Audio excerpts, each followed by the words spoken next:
یعنی ہم اللہ کی طرف بلائیں تو ہم مجرم، تم اللہ کو چھڑوا کر ڈائریکٹ آپ بھی وسیلہ پکڑتے ہو، میں بھی وسیلہ پکڑتا ہوں، فرق اتنا ہے مثالیں تم غلط دیتے ہو. تم کہتے ہو دلی جانا ہے تو ٹرین پکڑو گے یا نہیں پکڑو گے، یا بغیر ٹرین کے پہنچ جاؤ گے. میں نے کب کہا یہ شرعی وسیلہ ہے. لیکن ایک بات بتاؤ، دلی کی طرف جس ٹرین کا انجن ہوگا اسی طرف جب گاڑی جا رہی ہوگی اس ٹرین پر بیٹھو گے تب نہ آپ دلی پہنچو گے، یا کلکتہ کی طرف جس کا رخ ہوگا اس ٹرین پہ بیٹھو گے تو دلی پہنچ جاؤ گے. دلی جانے والی ٹرین پر ہی تو بیٹھو گے تبھی دلی پہنچو گے.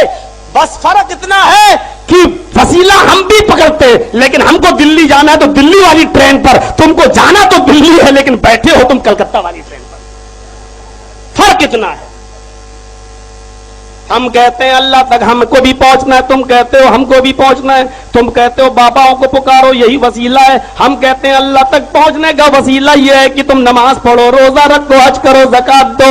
اللہ نے جو اعمال وسیلہ بتائے ان وسیلوں پر عمل کرو. یعنی اللہ تک جانا ہے نماز کے ذریعے، نماز، روزہ، حج، زکات، یہ اچھے اعمال یہ وسیلہ ہے. وسیلہ ہم بھی مانتے آپ بھی مانتے، لیکن آپ نے نماز اور روزے کو وسیلہ نہیں مانا. آپ نے اب مردہ کہہ دوں تو آپ مردہ کیوں کہہ دیا؟ آپ نے مردوں کو وسیلہ بنایا. زندہ ہیں. کتنے ٹائم کی دعوت کری تو نے ان کی؟ پردہ کر گئے. اتنا ذلیل کسی نے کیا ہوگا؟ ایک صاحب لکھتے ہیں اپنی کتاب میں حضور اس دنیا سے پردہ کر گئے. ارے بات تو تم میری ہی کر رہے ہو. اس دنیا سے پردہ کر گئے. اس دنیا سے پردہ کر گئے کا مطلب کیا ہے؟ اس دنیا میں نہیں ہے پردہ. جو کام عورتوں کا تھا تم رسول سے کروا رہے. اسلام نے فرض کیا عورتوں پر پردہ، پردہ عورتیں کرے، تم نے کہا رسول پردہ کر گئے. وہ بھی اس دنیا سے پردہ کر گئے.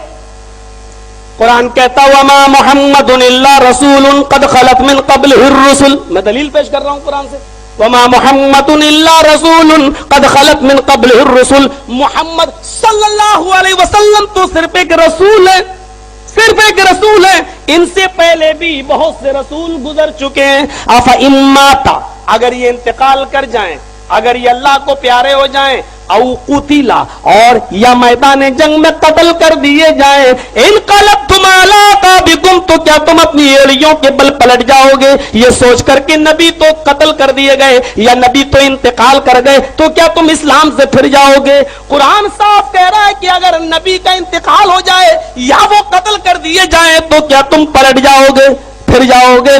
جو ایسا کرے گا وہ اپنا ہی نقصان کرے گا، اللہ کا کچھ نہیں بگاڑے گا. پھر قرآن محمد رسول اللہ کو بھی مخاطب کر کے کہہ رہا ہے انک میت وانہم میتون. اے نبی آپ کو بھی انتقال کرنا ہے، آپ اس دنیا سے جائیں گے اور جتنے لوگ اس دنیا میں وانہم، یہ سب کے سب میتون، ان سب کے سب کو جانا ہے، یہ سب کے سب انتقال کریں گے، سب کو مرنا ہے ایک دن. یہ اللہ تبارک و تعالیٰ فرما رہا ہے. میرے پیارے ساتھیوں اب آپ اس عقیدے کو نہ مانیں. پردہ کر گئے، اچھا چلو پردہ کر گئے، مجھے بتاؤ کہاں ہیں؟ کہیں تو ملیں گے. یہی تو سوال ہے. ان کو ان سے ملنے کوئی نہیں جاتا. زندہ تو ہیں، ملنے کوئی نہیں جاتا. جب چاہا، جس وقت چاہا، جس وقت چاہا ان کو اپنے گھر میں بلا لیا. رات کے 12 بجے کھڑے ہو گئے، دیکھ لیا اچھا کھانا پینا ہے، تھوڑی دیر جلسہ ولسہ چلا، کھڑے ہو گئے رات کے 12 بجے. الصلاۃ والسلام علیکہ یا رسول اللہ، الصلاۃ والسلام علیکہ یا حبیب اللہ. میں نے پوچھا بھائی یہ کیوں کھڑے کیوں ہو جاتے ہو؟ کہا رسول اللہ تشریف لاتے ہیں، ان کی عزت توقیر، عزت توقیر. نبی 12 بجے تم کھڑے ہو جاؤ اور سلام پڑھنے لگو تو نبی 12 بجے تمہارے گھر آ جائیں. تم 2 بجے تک جلسہ چلا اور 2 بجے پڑھنے لگو تو میرے نبی 2 بجے تمہارے گھر آ جائیں. رات کے 4 بجے تک تم پڑھنا شروع کر دو اور 4 بجے کھڑے ہو جاؤ تو میرے نبی 4 بجے تمہارے گھر آ جائیں. یعنی میرے نبی اپنی مرضی کے مالک نہیں ہے، تمہاری مرضی پر ڈیپینڈ ہے. تم جس وقت چاہو گے بلاؤ گے ہمارے نبی کو اپنے گھر. میرا نبی تمہارا غلام ہے، نعوذ باللہ.